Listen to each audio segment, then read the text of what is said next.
Вітаем, шановное гаспадарства. 25 красавіка, субота, раніца з Белсатам і ў эфіры ў студыі Дзяніс Дудзінскі і Кацярына Раецкая. Пра што мы сёння пагаворым? Мы пагаворым пра Чарнобыль, гэта, мабыць, самая важная тэма. Заўтра 40-выя ўгодкі аварыі, 4 дзесяцігоддзі. Беларусь змагаецца з яе наступствамі, і нас усіх так ці інакш гэта закранула. Так, і мы абавязкова сёння паразмаўляем пра наступствы чарнобыльскай аварыі. І вось такое у нас пытанне, ці можна, ці ўвогуле варта неяк усміхацца, жартаваць з трагедыі. Вось такое пытанне у нас сёння будзе. Пішыце у каментарах пад нашай трансляцыяй.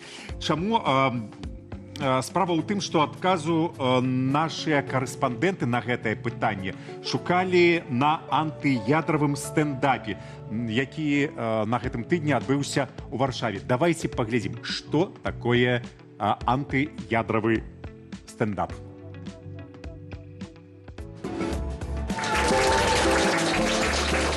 Танки. Дякую, что пришли. Поразмаўляем об экологии, об климате. Калі вы пришли послухаць у стендап-версии штосьці про ядерную войну, может штосьці будзе, але не весь час. Похлопайте, кто помнит, что общего у тетрадок из Добруша и активированного угля из Житомира.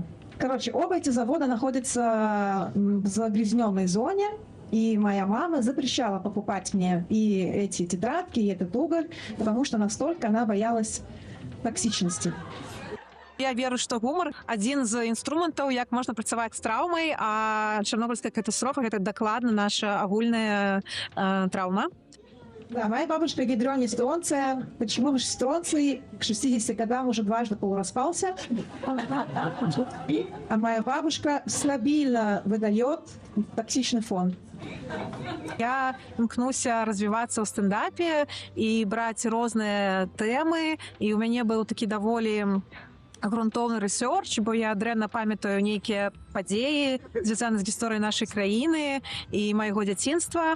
Вось, таму гэта было дуже цікава. Если тут в зале это активисты, похлопайте, пожалуйста. Да. Да. А где вы работаете, скажите? Я потому что считаю, что на самом деле настоящие активисты должны работать в магазинах. Они должны сидеть на кассах и забирать у каждого покупателя пакет. Стендап вельмі файны, хоць ён на такую складаную тэму, але як у анонсе было пазначана, гумар як сродак выжывання, і ў беларусаў ён на атамным узроўні. І Чарнобыль гэта тое, што з'яўляецца вельмі складанай тэмай для нас, бо гэта нас закранула. І нават жарты пра тое, што камусьці не давалі інтэрнат, як мне, напрыклад, таму што я не з чарнобыльскай зоны, і гэтыя жарты дазваляюць нам больш асэнсаваць тое, што адбылося з нашым народам насамрэч.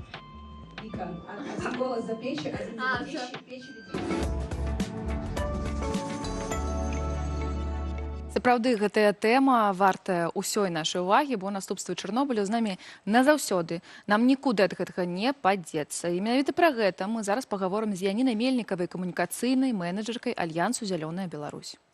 І адразу некалькі слоў пра чэк-ліст. У межах кампаніі да 40-годдзя чарнобыльскай катастрофы на сайце «Экадом» з'явіўся той самы чэк-ліст для беларусаў «Тваё здароўе пасля Чарнобыля».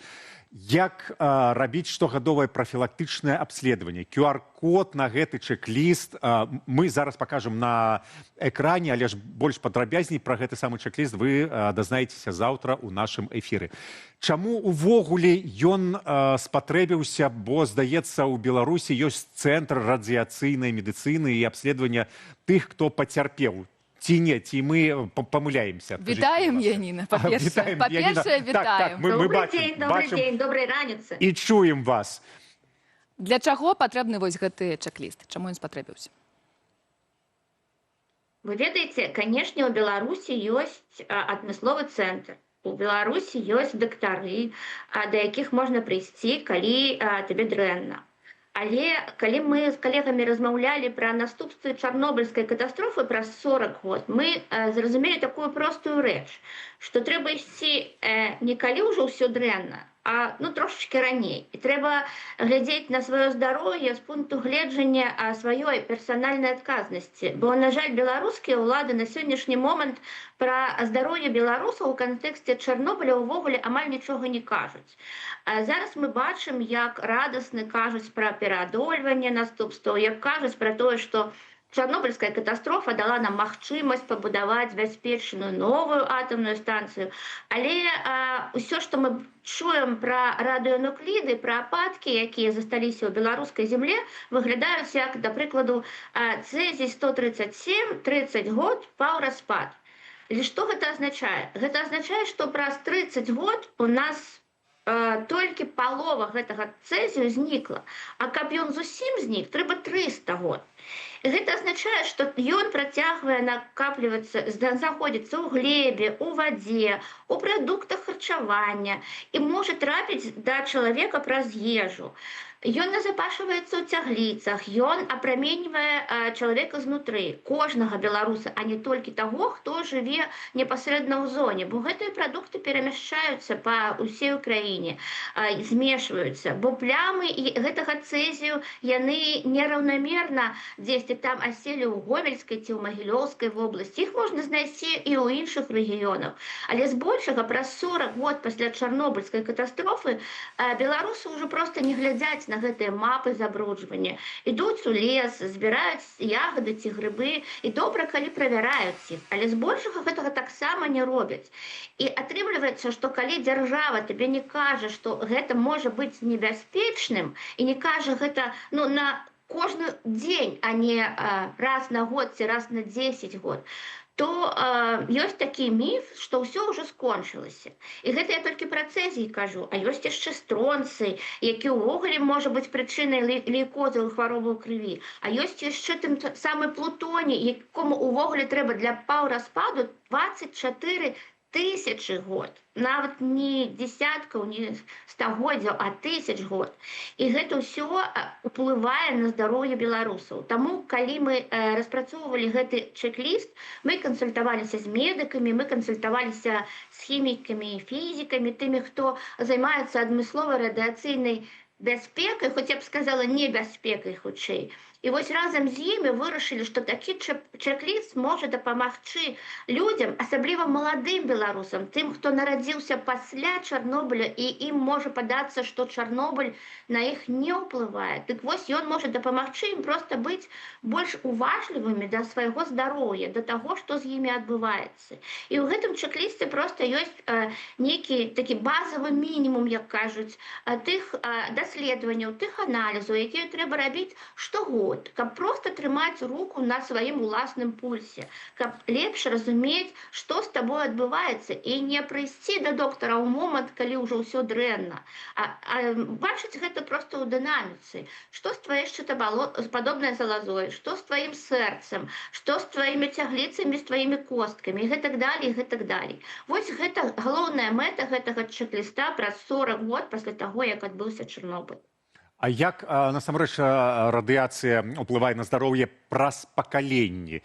І колькі пакаленняў, да якога калена можа дасягнуць радыяцыя? Вельмі складанае пытанне насамрэч, бо, па-першае, трэба, каб гэта былі грунтоўныя даследаванні. І, на жаль, Беларусь і Украіна пасля Чарнобыля вось і сталі той вялізнай лабараторыяй, у якой зараз гэтае даследаванне павінна адбывацца, і ва ўкраіне адбываюцца. У нас, на жаль, гэта не так. Збольшага мы не ведаем адкрытых дадзеных па гэтай праблематыцы. Але, вось, як я і казала, калі і цэзій, і стронцый, і плутоній, гэта не натуральныя для асяроддзя рэчы, знаходзяцца ў глебе, у паветры, у вадзе стагоддзямі, то гэта азначае, што, безумоўна, стагоддзямі гэта будзе ўсё ўплываць на здароўе людзей. Пытанне ў тым, што радыяцыя нам падаецца такой штукай, якая павінна забіваць, што называецца, імгненна. Але лучавая тая самая балезнь, яна была толькі ў першых ліквідатараў.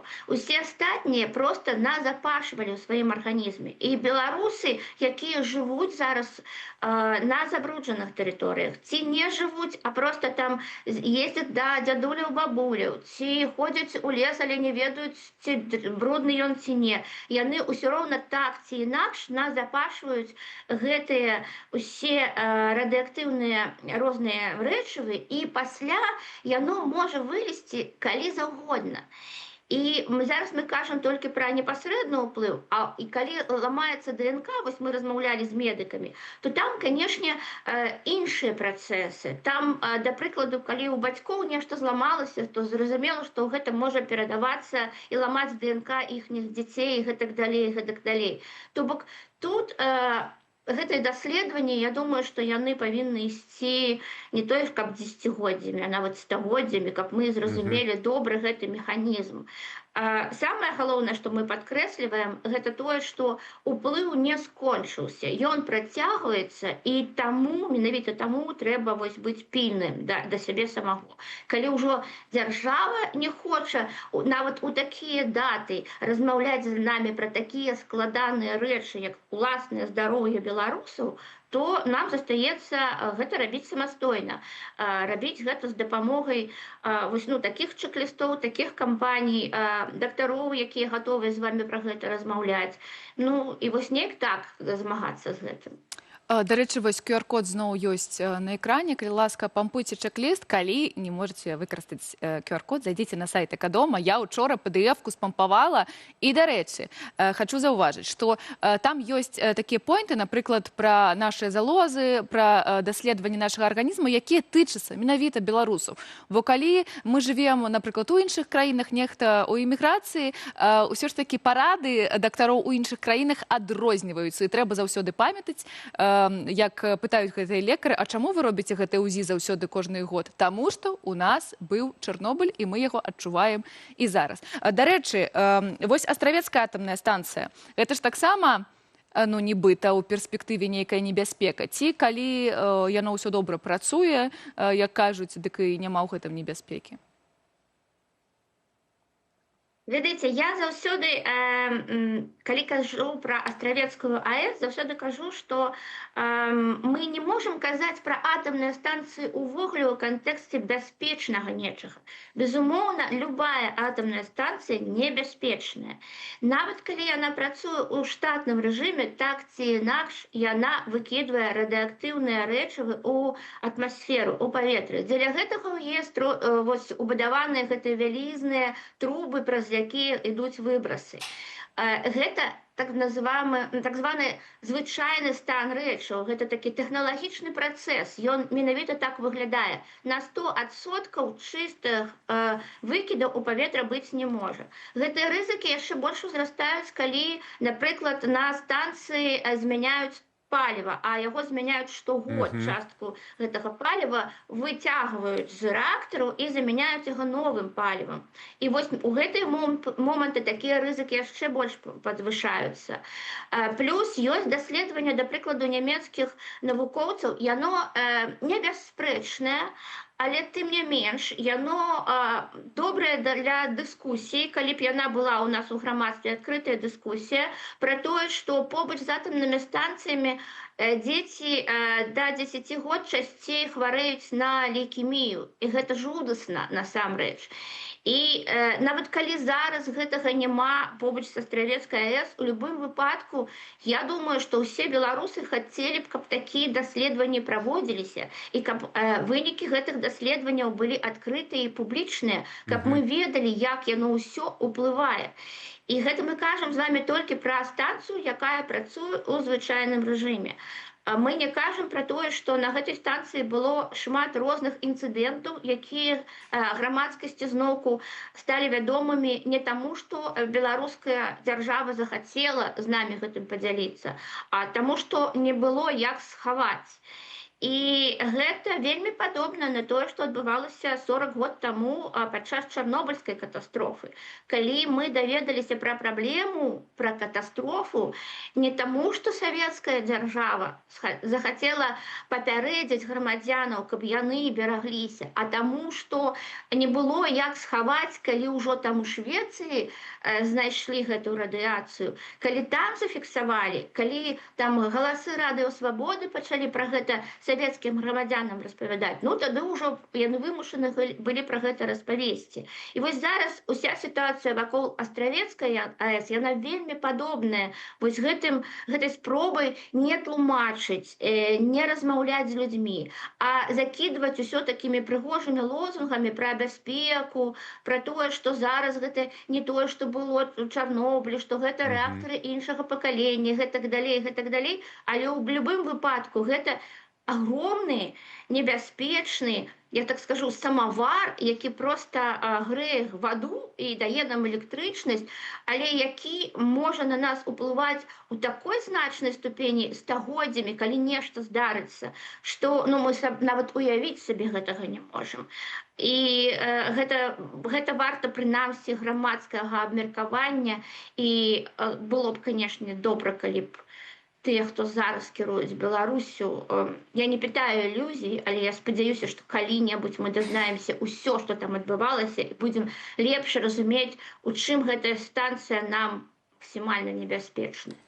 А давайте вернемся зараз да Чарнобыльскай атамнай электрастанцыі. А ці пагражае нам яшчэ Чарнобыль? Я маю на ўвазе вось тое, што там пад саркафагам. Безумоўна, так. І, на жаль, гэта яшчэ адна вялізная праблема. І з пачаткам паўнамаштабнага ўварвання Расіі ва ўкраіну гэта стала відавочным, калі расійскія салдаты ўварваліся ў Чарнобыльскую зону, калі там яны паднялі гэты радыацыйны пыл, і мы проста ў рэжыме рэальнага часу, бо там ёсць адмысловыя дэтэктары, якія стаяць, якія транслююць гэты ўзровень радыацыі на адмысловыя мапы ў інтэрнэце, мы бачылі, як падвышаецца ўзровень радыацыі. Плюс гэты пыл, гэтая зямля, якую яны ўзнялі, яна пачала разносіцца туды, дзе яе не было, і гэта зноўку ўплывае, бо ты не ведаеш, куды на колах гэтых танкаў яшчэ прывезлі гэта ўсё. Плюс мы бачылі, што саркафаг, контеймент гэтага 4-го рэактара, чарнобыльскага рэактара, ён быў разбураны трошачкі, таму што туды ўпаў дрон, і зараз украінцы кажуць, што гэта можа быць небяспечным. Калі гэта ўсё будавалася, ніхто сабе нават у страшных снах не мог прадставіць, што гэты рэактар можа, і гэты конфайнмент, які яго закрывае, што ён можа быць атакаваны, і атакаваны не кімсьці там звонку, не нейкай там надай, а суседзямі, насамрэч, людзьмі, якія таксама пацярпелі, якія ведаюць, што такое наступствы Чарнобыльскай катастрофы. Таму, безумоўна, калі зараз ідзе вайна, то і Чарнобыльская станцыя, і іншыя станцыі, у тым ліку Запорожская, якая зараз знаходзіцца у руках расійскіх войскаў, яны вельмі небяспечныя для людзей, і, на жаль, пры пэўных абставінах гэта ўсё можа зноўку такі выліцца і на беларускія галовы. Дзякуй вялікі, Яніна, дзякуй, што распавялі нам пра ўсё гэта. Заўтра мы таксама працягнем размову, зразумела, пра ўгодзіны Чарнобыльскай катастрофы. Нагадваю, мы зараз размаўлялі з Янінай Мельнікавай, камунікацыйнай менеджеркай альянсу «Зялёная Беларусь». І вось што яшчэ памятайце, шаноўнае гаспадарства, у Беларусі няма сям'і, якую так ці інакш абмінуў Чарнобыль. Пытанні пра Чарнобыль мы задалі Святлане Ціханаўскай, і вось ейныя адказы. Калі здарылася Чарнобыльская катастрофа, мне было ўсяго 4 гады, і, канешне, нічога не памятаю. Можа, вось мой першы такі досвед, што нешта здарылася, гэта калі к нам у школу прыходзіла шмат дактароў, праверялі наш стан здароўя, была нейкая паніка сярод дарослых, давалі нейкія пастаянна лекі, незразумела было, як лячыць гэтую хваробу. Ну, вось тое, што нас, напрыклад, са школы вывозілі аздараўлівацца, як тады казалі, у чыстыя рэгіёны Беларусі. Ну, вось гэта такое было вельмі прымітыўнае разуменне, што такое была чарнобыльская катастрофа. Ніхто ніколі не тлумачыў. Я не памятаю, каб у школе, напрыклад, нам пра гэта распавядалі. Я думаю, упэўнена, што нашы бацькі таксама даведваліся толькі з нейкіх урыўкаў інфармацыі і самі думалі, што з гэтым рабіць. Мы разумеем, што чарнобыльская катастрофа гэта была вялікая бяда, але гэтая бяда дала магчымасць нашым беларускім дзеткам пабачыць іншы мір. І я вельмі вдзячна ўсім краінам, якія тады прапанавалі сваю дапамогу, вывозілі дзетак на аздараўленне ў іншыя краіны. Мы пабачылі, што ёсць іншыя народы, што ёсць іншыя мовы, што людзі смыхаюцца адзін аднаму, што як можна жыць у другіх краінах. Я ўпэўненая, што кожны дзіцёнак прывёз гэты досвед назад у Беларусі, ўжо потым ужо развіваўся з іншым меркаваннем, з разуменнем, што можа быць інакш, што можна там казаць заўжды дзякуй, калі ласка, і так далей. Не было ў нас такой культуры у тыя часы. І для мяне асабіста, канешне, таксама быў вялікае ўражанне было ад Ірландіі. Перш за ўсё тое, наколькі добрымі могуць быць людзі, што бяруць дзетак у чужыя сем'і і месяцы іх гадуюць. Тады я адчула першую салідарнасць ад людзей. Вось, і з такім разуменнем уже потым я выхоўвалася. Цудоўны досвед. Потым наша нават моя ірландская сям'я прыязджала да нас у Мікашевічы, бо наведвалі сваіх дзетак. Вось, таму бяда прывяла беларусаў і да такіх магчымасцяў. Катарэнца з Белсатам, разам мы з вамі, і Андруша прыйшоў, каб дабавіць нам нейкіх цікавостак. Пазітыў і аптымізм. Ці не? І аптымізм. Калі каротка. Ну што ж, пачнем, зробім з вамі агляд сацыяльных сетак, што беларусы посцілі ў тиктоках, інстаграмах. Непасрэдна зараз, в эту секунду я вам распавяду. І пачнем от з такой вот замалёвачкі. Мы ўсе ведаем, як цяпер агулам не проста эканамічная сітуацыя ва ўсіх краінах свету, у тым ліку ў нашай краіне, і дорага ўсё, нават утрымліваць хатнюю жывёлінку, праўда? Бо корм, ветэрынары, да таго ж час, пастаянныя прагулкі, але адна з жыхарак Менску знайшла проста геніяльнае выйсце. Яна завяла сабе сабаку, які не гаўкае, не просіць есці, заўсёды слухаецца, і што самае важнае, заўсёды ў добрым прыўзнятым настроі і заўсёды паслухмяная. Глядзіце самі на выгул самага эканамічнага гаўчыка сезона. Увага на экран. Гаўчыка.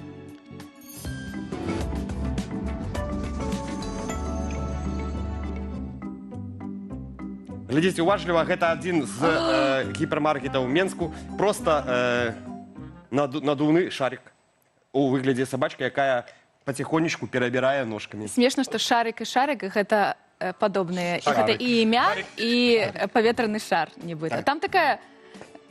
Можна сказаць і балонік, так. Але она так весела перабірала ножкі. Я не буду сёння жартаваць. Абавязкова адматайце трошку назад, паглядзіце, як весела она перабірае ножкамі. Ідзем далей. У кожнага з нас ёсць свой смак дзяцінства. Або улюбёны смак, смак радзімы, напрыклад. Можа быць... Пах ці смак? А давай, або пах, або смак. Давай, што табе хочацца сказаць? Штось, вось асфальт. О! Летні гарачы асфальт. Не на радзіме ён неяк інакш пах? Што, з дзяцінства, это пах дзяцінства. Смак. А смак, пачакай, смак дзяцінства гэта была манная каша. Оу, з камочкамі. З камочкамі, абавязкова з камочкамі. Катя, ёсць нешта узгадаць табе? Смак дзяцінства або радзімы? Васілька. Падумай пакуль. Да, давай. Падумай.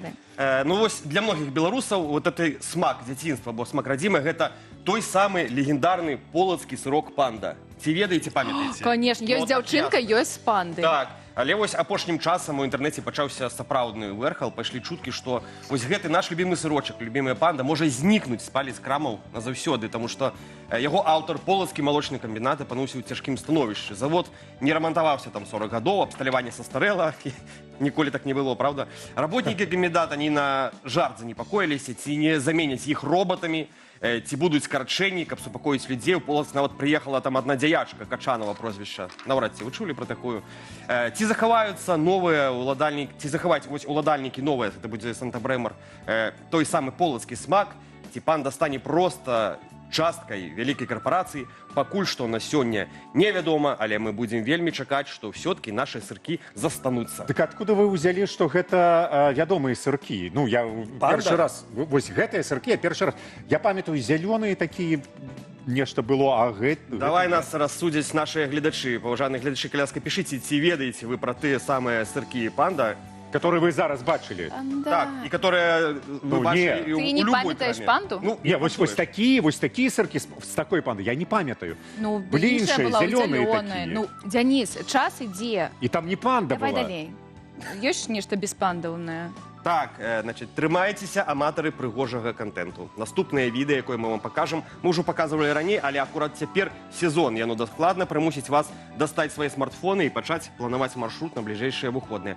Калі вы марылі пабачыць знакамітыя палі тюльпанаў у Галандыі, але вашы планы на адпачынак пакуль што не супадаюць з раскладам самалётаў, то вы не хвалюйцеся, мы знайшлі такую самую лакацыю, але ў Беларусі. І яна стане галоўным трендам вашага інстаграма, ну, у каго ў аднакласнікі, то ў аднакласніках, на бліжэйшы час. Значит, сотні тысяч тюльпанаў усіх колераў вясёлкі ўжо чакаюць вас у аграгарадку Мышкавічы, але памятайце, што ў гэтай казкі вельмі кароткі тэрмін. Каб туды прыехаць, у вас ёсць усяго толькі 2 тыдні. Ух ты ж, гэта Выязджайце. дзе яшчэ раз? Ну, у Беларусі, зразумела. Мышкавічы. В Мышкавічах. Мышкавічы. Ух. А дзе Мышкавічы знаходзяцца? На Берасцейшні, калі я не Там памыляюся. адзін з вялікіх, мне падаецца, дамоў культуры.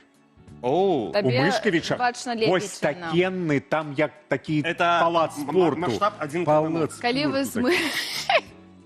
Я Это памятаю. смешны жарт вельмі. Калі вы з Мышкавіча... Чау, напішчай. Напішыце, Напішчай, калі ласка. напішчайце нам. Напішыце, Так. калі ласка, цікава. Ну што, і тады Яшчэ. завяршым, да, прыгажосцю, ад якой у мяне грэе сэрца. Значит, рубрыку гэту я называю «Навошта я гэта паглядзеў». Все мы ведаем, што TikTok — гэта што такое? Тэрыторыя як бы моладасці, свабоды, крэатыву, стылю, Instagram туды ж. Это на што так Рознага глупства. Фейсбук На моладасць. таксама, аднакласнікі таксама. Так, на моладасць. так вось, але што будзе, калі вось у гэтую прастору свабоду, у гэты свет паспрабуе ўварвацца арганізацыя, дзе слова крэатыў зацвярджаюць подпісам, пячаткай і... БРСМ? Так, БРСМ? Вось і БРСМ вырашыў паказаць нам свой вайб. Мы любім тут паказваць дзяржаўныя тиктокі.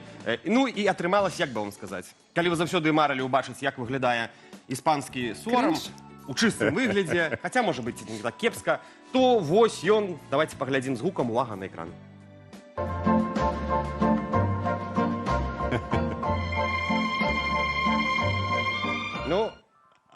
Ну, як маглі. Але гэта лепей, чым А вы нейкі памятаеце, я іду на выбары, ты ідзеш на выбары, дурыбары, не Карэкт. выбары. Так, мы таксама прынеслі навінаў з соцсетак. Так. Напрыклад, на гэтым тыдні ў соцсетках разышлося відэа, у якім выкладчык беларускага дзяржаўнага універсітэту інфарматыкі і радыёэлектронікі, мне падаецца яшчэ так, скардзіцца на нізкі заробак. Відэа выклікала такі рэзананс, што кіраўніцтва універсітэту ўжо, конечно же, абвергла гэты нібыта паклёп, але соцсеткі не спыніць. Але выкладчык, ён скардзіўся не толькі на нізкі заробак, ён таксама казаў пра студэнтаў, якім дазваляюць бясконца здаваць іспыты. Ну, гэта нібыта ён намекаў на карупцыю. І гэта відэа вельмі доўгае. Там амаль гадзіна падрабязнасцяў, прэтэнзіяў. Можна знайсці ў інтэрнэце. І вось цікава, які лёс чакае гэтага выкладчыка. Звароты да Лукашэнкі часам ўсё ж такі спрацоўваюць. Бо ручное кіраванне ж, яно заўсёды ручное кіраванне. Як будзе гэтым разам, таксама пакідайце свае здагадкі ў каментарах. Што будзе з гэтым выкладчыкам? Мы гэты кейс падрабязна абмяркуем праз пару хвілінак, а вы пакуль паглядзіце сюжэт, а ты паглядзі, што будуць пісаць пра гэтыя заробкі, пра гэтых выкладчыкаў, гэтых вучняў. Добра. Дзякуй, дзякуй.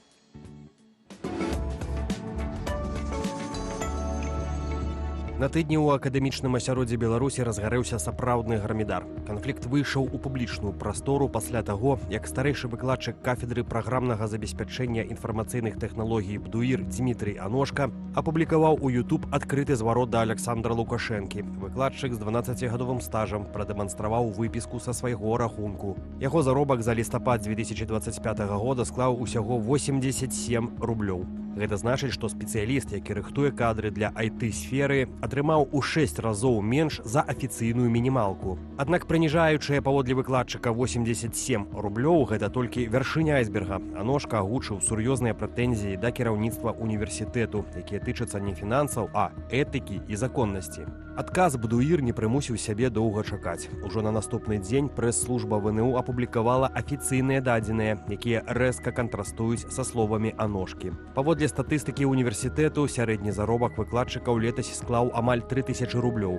Гэта на 10% вышэй, чым сярэдні заробак па краіне. Аднак адміністрацыя не патлумачыла, як у адной навучальнай установе могуць суіснаваць сярэднія 3000 рублёў і рэальныя 87 рублёў у спецыяліста.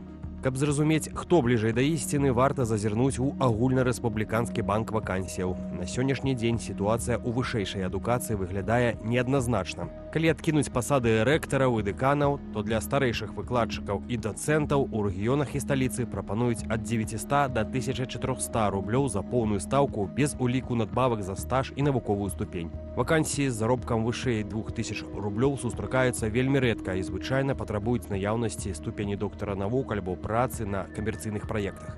Пакуль ВНУ і выкладчыкі жывуць у розных фінансавых рэальнасцях, пытанне якасці адукацыі застаецца адкрытым.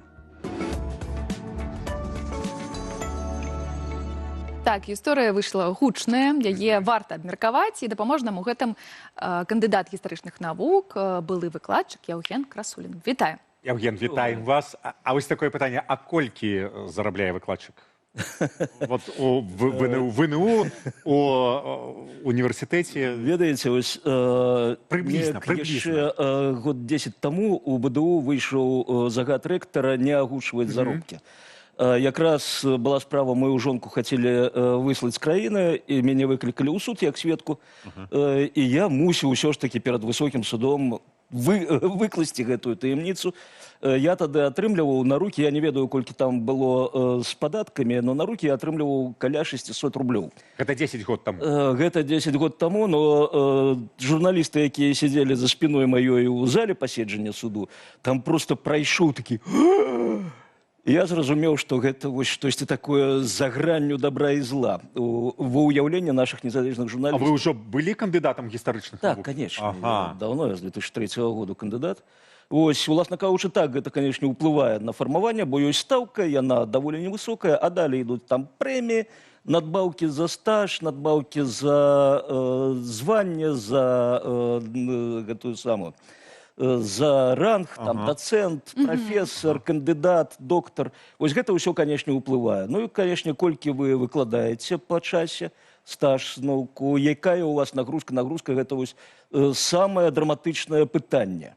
Гэта заўжды ідзе драка, прычым на розных узроўнях, там спачатку паміж катедрамі, потым паміж выкладчыкамі і гэтак далей. Каб было больш ці меней? Каб было больш, канечне. Гэта ўсё ўплывае, гэта ўсё, скажем, у плюсик кладецца на талію.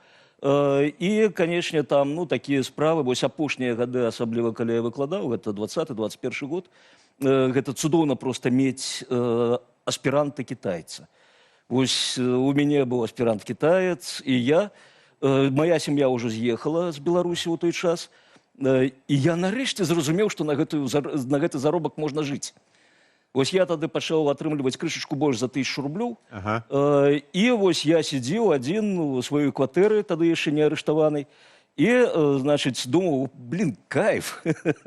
Вось, но насамрэч, калі я ўжо з'ехаў за мяжу, у мяне так і не з'явілася пастаяннага заробку, я нідзе не ў універсітэтах, у ЭГУ там свае зноўку адносіны. Вось, но тым не менш, такімі вось выпадковымі заробкамі, артыкуламі, лекцыямі я пачаў атрымліваць у месяц крыху больш, чым я атрымліваў ва універсітэце за год. Конечно, таксама гэта... У месяц? Крыху больш, чым у Беларусі в універсітэце за год? Гэта, скажем, не ў самыя тлустыя месяцы. Разумею. Бывалі ў мяне перыяды, калі я там атрымліваў, айтишнікі мне зайздросцілі. А мы можам зараз параўнаць, напрыклад, ці ведаеце вы, колькі зараз атрымлівае выкладчык вышэйшай навучальнай установы у Беларусі, і ці ведаеце вы, колькі такі ж выкладчык, кандыдат, прафесар, я не ведаю, там, напрыклад, атрымлівае, ну, у Польшчы? Ага, это... Параўнаць, Это погуглить, тебе задание погуглить. Чем вось- хотите заняться заможные кроты? А давайте поличим чужие гроши. Полічым, Ай, полічым. Димовочка, гэта з Димовочка. Так. Это Вось как не цудоўна сидеть за лдами, якія памятаюць яшчэ такія рэчы. Вельмі моцна вар'юецца ад рэгіёна да рэгіёна, ад краіны да краіны, ад ВНУ да ВНУ, ад універсітэта да універсітэта.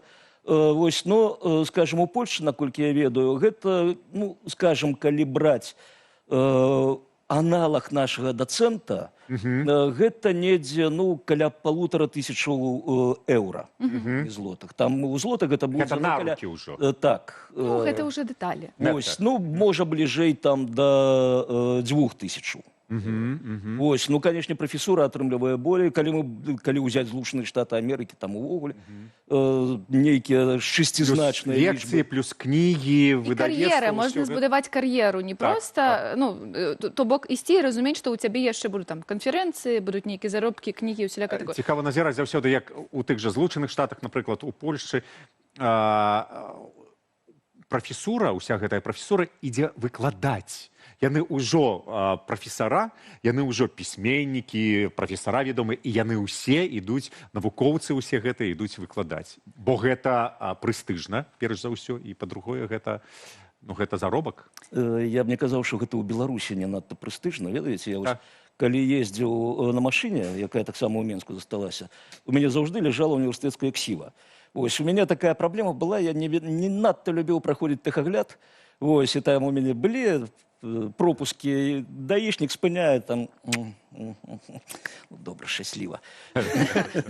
Павага, ўсё ж павага. Дарэчы, да самастойнасці яшчэ вось ёсць кар'ерныя магчымасці, ёсць заробкі, а ёсць самастойнасць і нібыта творчая навуковая частка працы выкладчыкаў.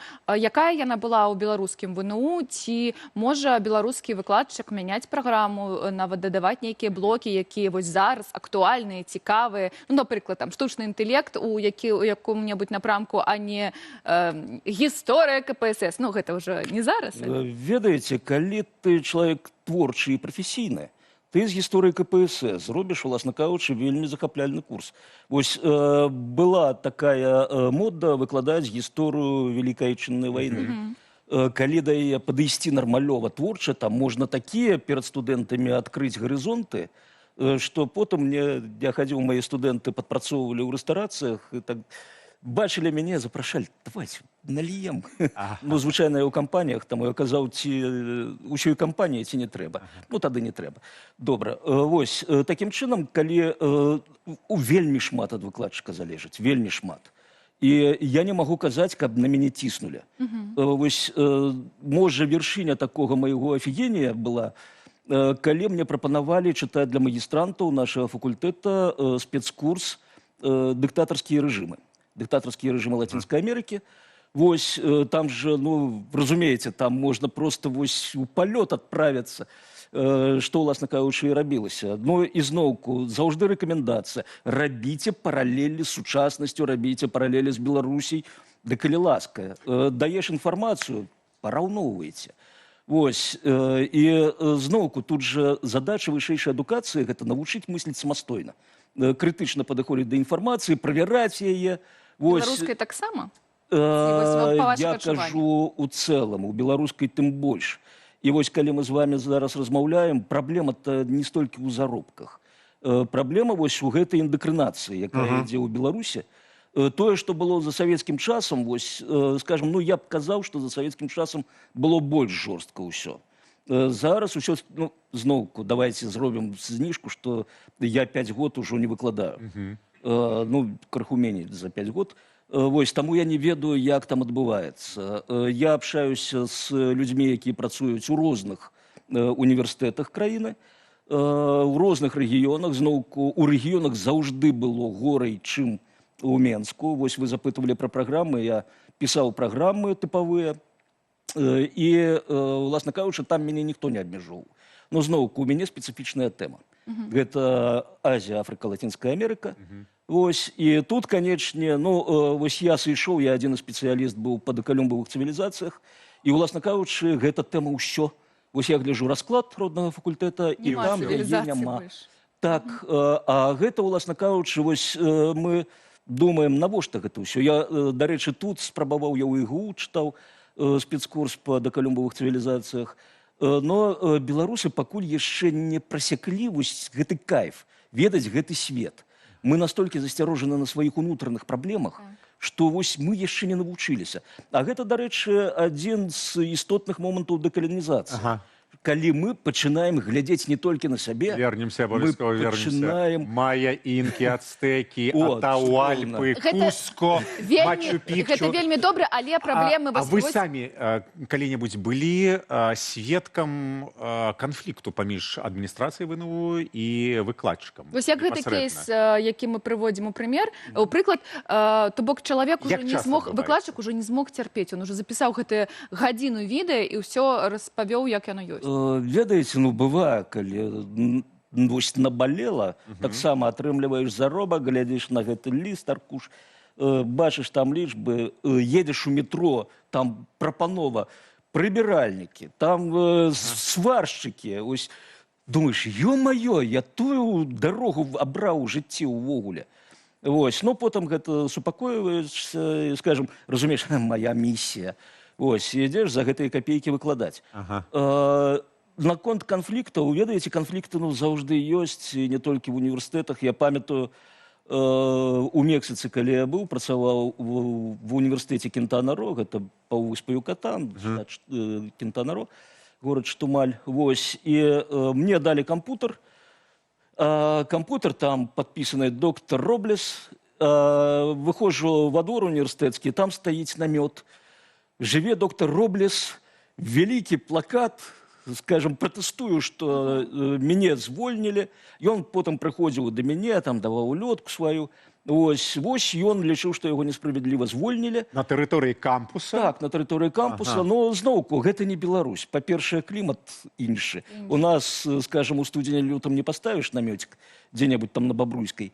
А тут спокойно можно поставить, жить, и зноўку ніхто тебе не гоніць, конечно, ніхто бок выкладчык можа пратэставаць. Пратэставаць, но гэта не змяняе сітуацыю, ён звольнены. Яшчэ адзін момант, тое, чаго няма ў нас, і тое, што трэба будзе фармаваць і будаваць, гэта прафсаюзы, канечне. Бо прафсаюзы гэта вельмі істотны Яны інструмент. нібыта ёсць. Але гэта не тыя. Прафсаюз выкладчыкаў, вось давайте паглядзім. Прафсаюз выкладчыкаў, ну ён жа нейкі ёсць. Ёсць Лукашенко, да якога звяртаецца спадар у гэтым звароце, ёсць сам ВНУ гэты. Вось хто з гэтых бакоў зараз атрымае нейкую карысць? Ці можам мы разлічваць, што гэты... Можете спрагназаваць? Карысць тут ніхто не атрымае. Всем будзе дрэнна. Каму будзе дрэнна? Усім. Ну, уласна кажучы, сітуацыя ў Беларусі такая пабудавана, што тут усё ідзе ад кепскага да горшага.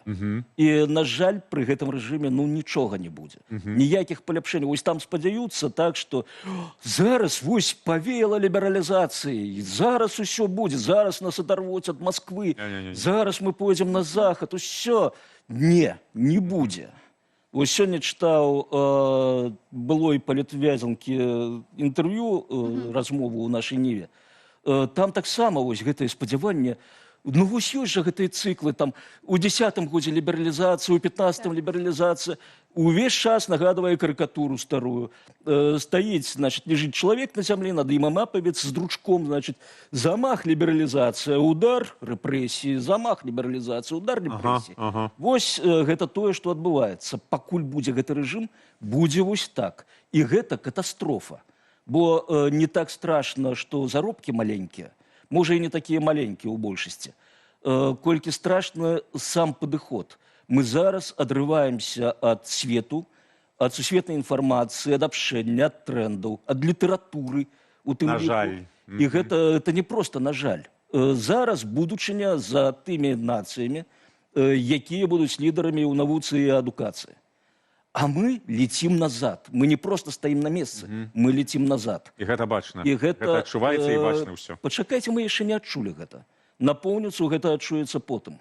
І гэта будзе, можа, нават цяжэй на першых этапах, чым тое, што мы перажываем у бягучы момант. Ой, дзякуй вялікі. Дзякуй вялікі. Я памятаю яшчэ час, калі беларускія выкладчыкі і студэнты марылі пра балонскі працэс, каб прызнаваліся дыпломы, а зараз мы нашмат І размовы ішлі, балонскі Беларусь, балонскі працэс. Адзін са скачкоў назад, які зрабіла беларуская сістэма адукацыі. Гэта істотны скачок назад. Дзякуй вялікі, што распавялі нам Нагадваю пра гэта. пра жыццё Прыходзіце беларускіх яшчэ. выкладчыкаў. Ой, прыходзьце абавязкова, пра Тулум, пра Кацумель паразмаўляем, пра ацтэкаў. Гэта файныя месцы.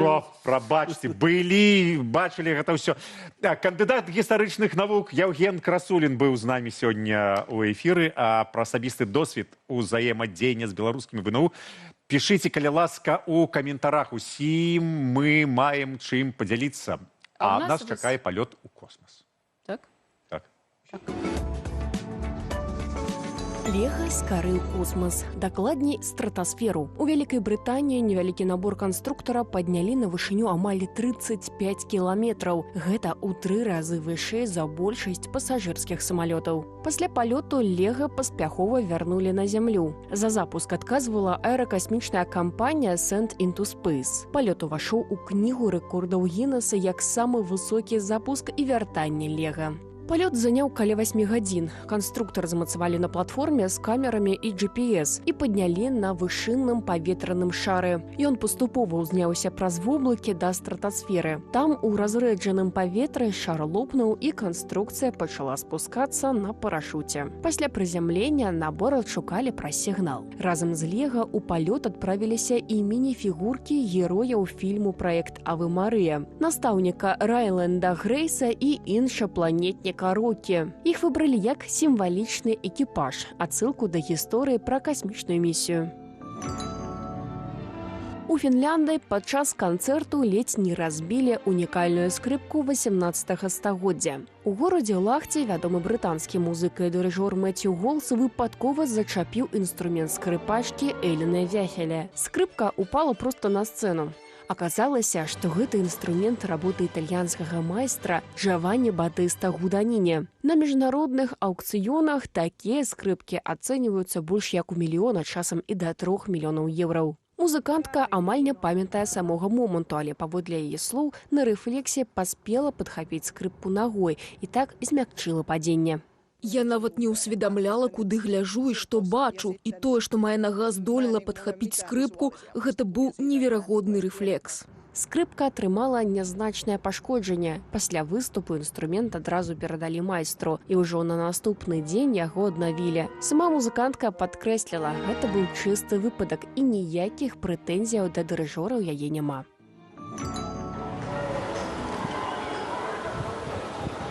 У Нью-Дэлі, сталіца Індыі, нават сярод сучаснага мегаполісу беражліва захоўваюць старажытныя традыцыі. На дахах жылых дамоў мясцовыя жыхары працягваюць трэнаваць галубоў. Гэтую практыку называюць кабутэр-базе. Птушак вучаць арыентавацца ў палёце і вяртацца менавіта на свой дах паводле сігналу, які падае чалавек. Традыцыя бярэ пачатак яшчэ з эпохі вялікіх магулаў, тады галубоў выкарыстоўвалі як сродак сувязі. Гадоўля галубоў – гэта жарсць, як быццам кагосьці кахаеш. Я займаюся гэтым шмат гадоў, яшчэ з дзяцінства, калі глядзеў, як гэта робіць мой дзядуля. Навучанне займае да 4 месяцаў. Галубоў паступова прывучаюць да новага месца, кормяць і накіроўваюць гукамі і жэстамі. Каб лёталі далей, выкарыстоўваюць гучныя сігналы. Так, птушкі вучацца трымацца ў чарадзе і вяртацца нават вельмі здалёку.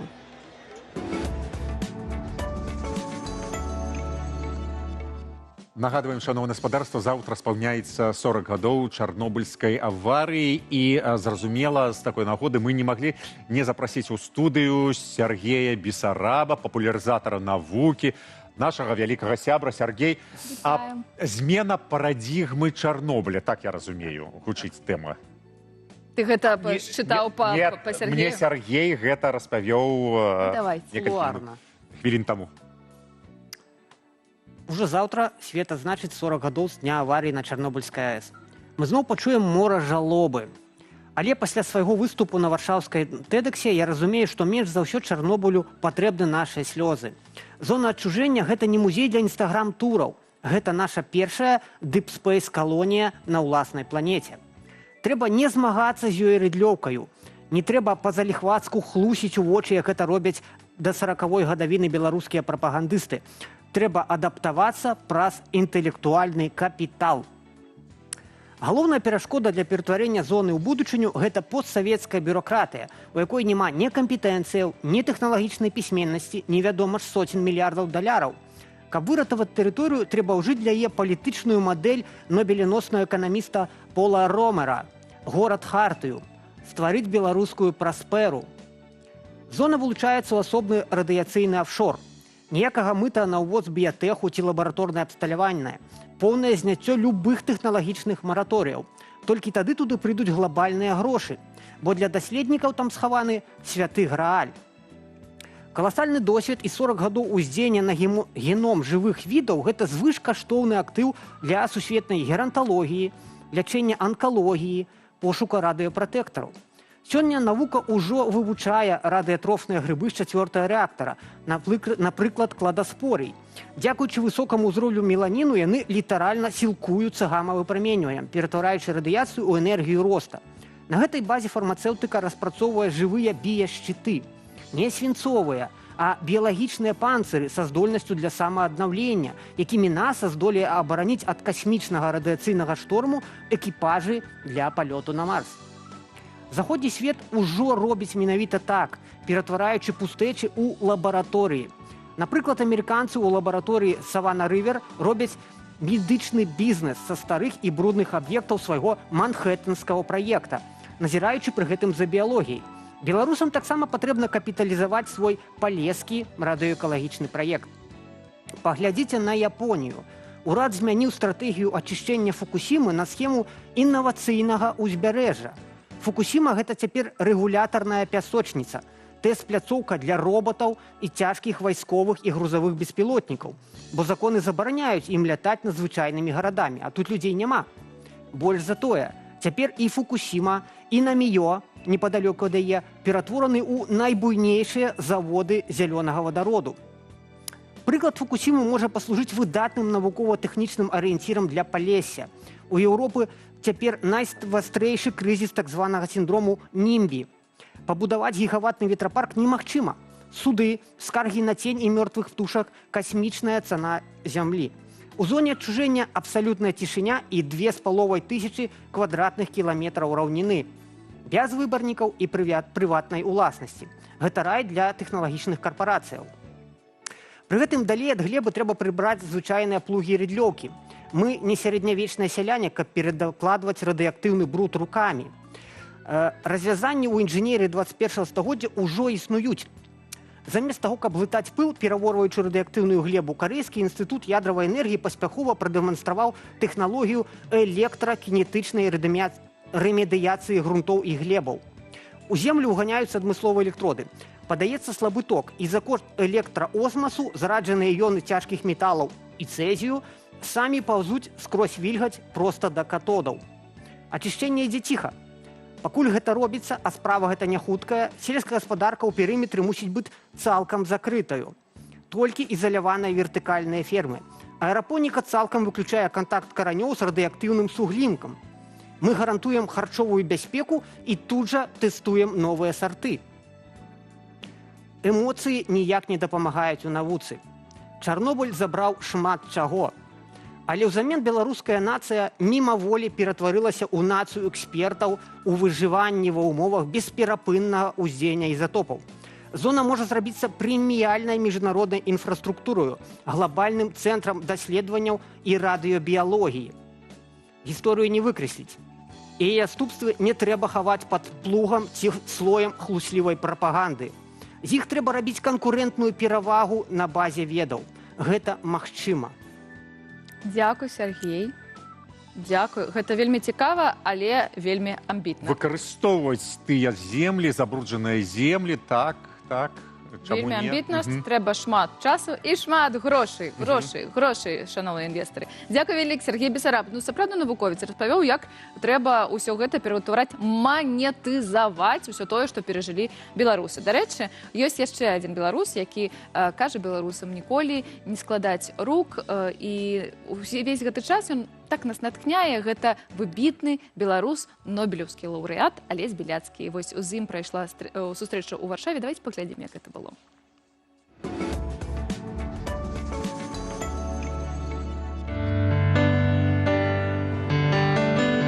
Летом 14 ліпеня 2021 года был вельмі страшны насамрэч дзень для нашай арганізацыі.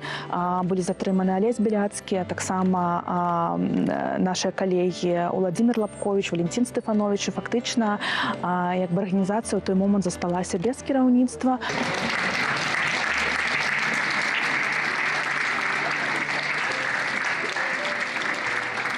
Адзінае, што я ведаў, што весна як бы працуе, это таму, што да мяне падыходзілі палітычныя зняволеныя і дзякавалі мне. Казалі: «О, вы вось з весны, а нам весна дапамагла. Дапамагла нашим сваякам, праз родных, праз сваякоў».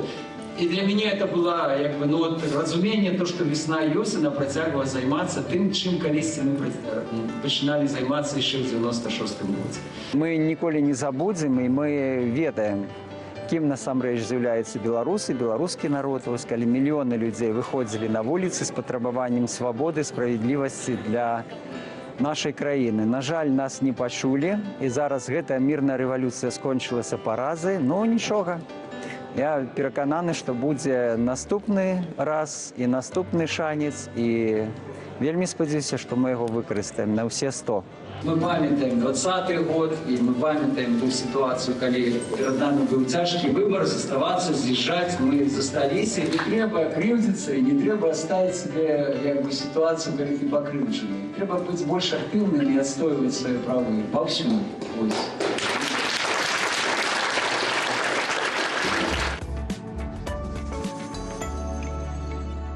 Што пішуць нашыя гледачы, якія тэмы іх усхвалявалі, і што там з Чэлсі? Дзяніс! Ну, можна было пра гэта не казаць. Мы сёння абмяркоўваем Чарнобыль, ВНУ, нічаго. Як заўсёды дзесьці там? Мы можем, Катя, яго, Дениса, чуть-чуть наказаць. І вось тут Манчестер. В каментарах пісалі наступнае. Мы раней казалі пра смак дзяцінства і гаварылі, што адзін з смакаў дзяцінства гэта сыркі панда полацкія, которые неўзабаве могуць, верагодна, знікнуць. І мы запыталі вас, ці памятаеце вы такія сыркі, ці сапраўды это такі вот асноўны. Так, Денис сказаў, што не ведае. А нам пішуць, што Дудзінскі адкрыў скрыню Пандоры. Сырочкі з пандай, гэта класіка, нам пішуць. Панда і Пандора. Каламбур. А яшчэ смак дзяцінства гэта смак кіслых, недазрэлых яблыкаў. Так, так, суседскіх, абавязкова суседскіх. І малінаў суседскіх таксама, якія праз плот. Іх можна з воцадам. Зялёную маліну. Зялёную маліну запіваць воцадам, або бясплатна. Так, ну і вяртаемся да галоўнай тэмы дня. Мы спыталі у нашых гледачоў у вас пісаць каментарыі пра Чарнобыль, пра тое, ці можна за гэтым жартаваць, ці агулам закрыць гэтую тэму так ці іначай.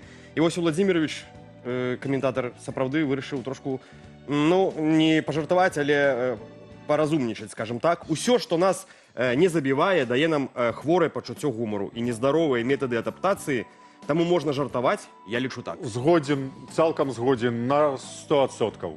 Чаму? А чаму мы не можам жартаваць? Невядома. Ну, нібыта, я паспрабую адстаяць гэтую, адвакатаваць гэтую пункт погляду, што хтосьці пацярпеў, і ўжо на тэма, ад якой хтосьці пацярпеў, можа быць над пацярпелымі табуіраваны. Так, все зразумела. Вось, далей нам пішуць, што згадкі сямейныя пра Чарнобыль. Бацькі распавядалі, як усіх гналі на 1 траўня на святочнае шэсце пад радыёактыўным дажджом. Было такое. Ведаем мы пра гэта слаўнае. І бацькі павінны казаць: ну і нічога, нармалёвыя выраслі, як заўсёды кажуць бацькі.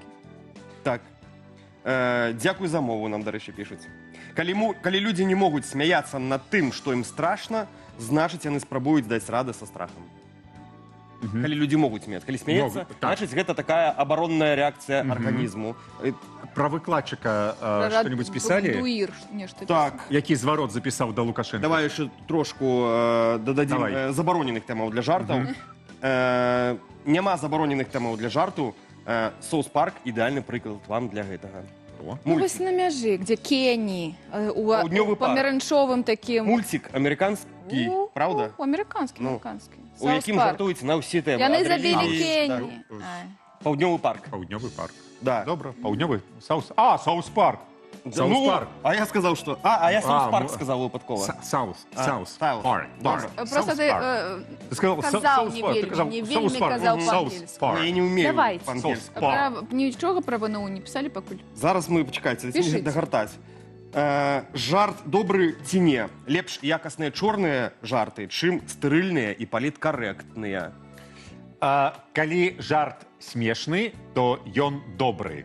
Калі жарт не смешны, то ён абы што. І вырашае, ці смешны Ставім жарт кропачку. Дзяніс Дудзінскі, як вы зразумелі. Дзякуй Яшчэ вялікі. нешта апошняе. Давай, апошняе. Апошняе? Не? Ну і давайте апошняе. Я просто пытаюся знайсці штосьці, каб зайсці на пазітыўнай ноце. І Нічога добрага. зноў папраўка ад вожыка патрыёта. Зялёныя сарочкі, пра якія ты казаў, гэта сарочкі з дзяўчынкай, а не з пандай.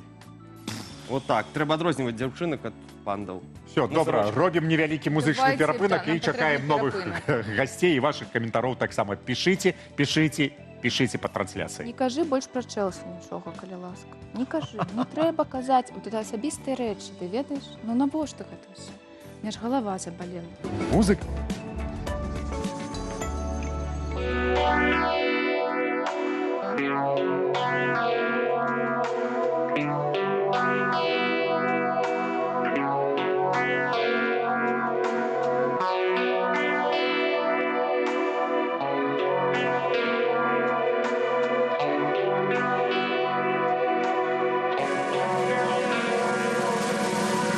Пролетали мимо сотни километров, миллионы лиц, которых я не видел.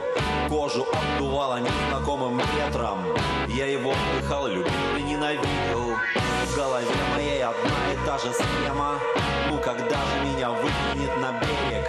Когда под ногами я увижу землю, тогда буря моих кончится истерик. Радостный и злой, раненый мечтой, но еще живой, я вернусь домой. Я вернусь домой.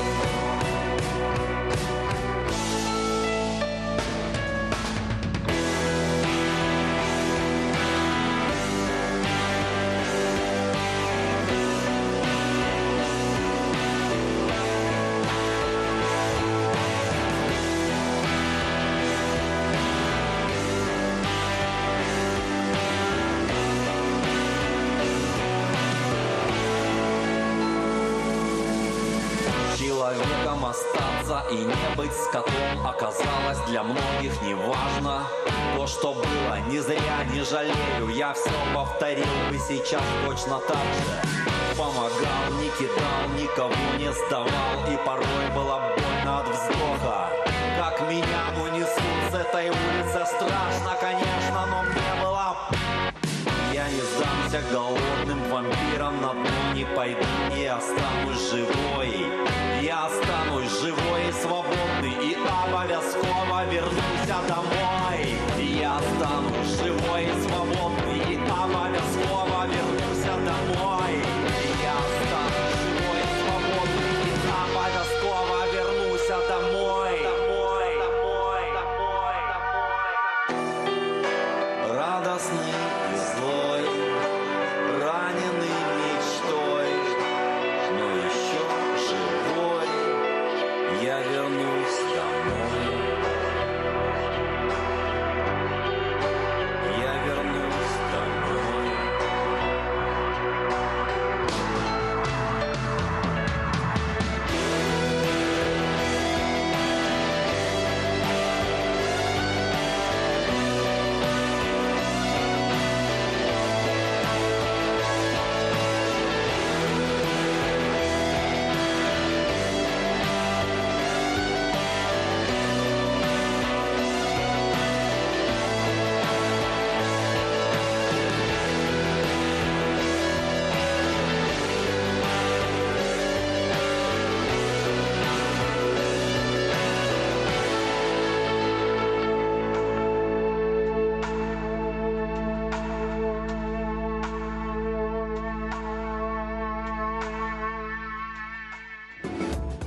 Вітаем, шановны. Вы глядзіце раніцу з Белсатым. Катерина Раецкая, Дзяніс Дудзінскі пачынаюць з вами гэты дзень. Мы расказваем навіны, збіраем цікавосткі і размаўляем з вами пра важнае. І вось пакуль прапагандысты ў Беларусі робяць праграмы, дзе абмяркоўваюць, ці патрэбна беларуская мова расейскамоўнаму беларусу, у Польшчы прайшлі алімпіяды па беларускай мове сярод студэнтаў. Нас такое зацікавіла, і мы паглядзелі, што там зараз адбываецца і адбывалась да гэтага.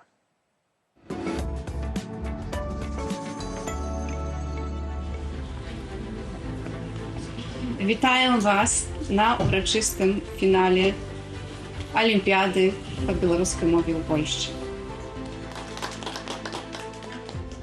Канешне, пераважная большасць нашых удзельнікаў гэта дзеці, якія паходзяць з Беласточчыны, але мы назіраем гэтую тэндэнцыю, што ўсё больш беларусаў да нас звяртаецца і прымае ўдзел у гэтай алімпіядзе, паколькі яны апынуліся тут, вучацца ў польскіх школах. За зajęcia drugiego miejsca dla pani Patrycji Nowickiej. Zapraszam.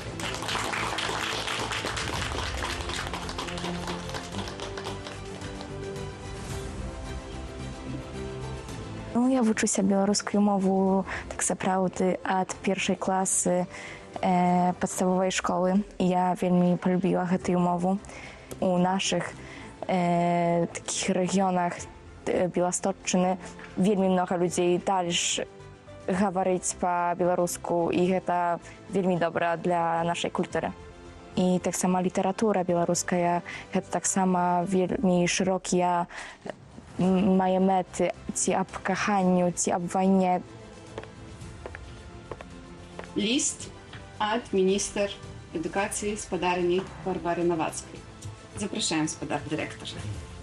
Ідэалы сягаюць вытокаў традыцыі. Моладзь, якая ўсведамляе сваю ідэнтычнасць, спазнае іх таксама праз вывучэнне таямніцаў беларускай мовы і элементаў культурнай спадчыны, якія застаюцца неад'емным следам шматкультурнай Польшы. Я ўдзячны работнікам аддзялення Варшаўскага універсітэту за тое, што яны ўжо 32 раз заахвочваюць студэнтаў паляпшаць свае веды па беларускай мове, даюць ім прастору для вывучэння польска-беларускіх літаратурных, лінгвістычных і культурных сувязяў у асяроддзі высакароднай канкурэнцыі. Літарацкіх, языковых і культуровых варунках шляхетнай рывалізацыі.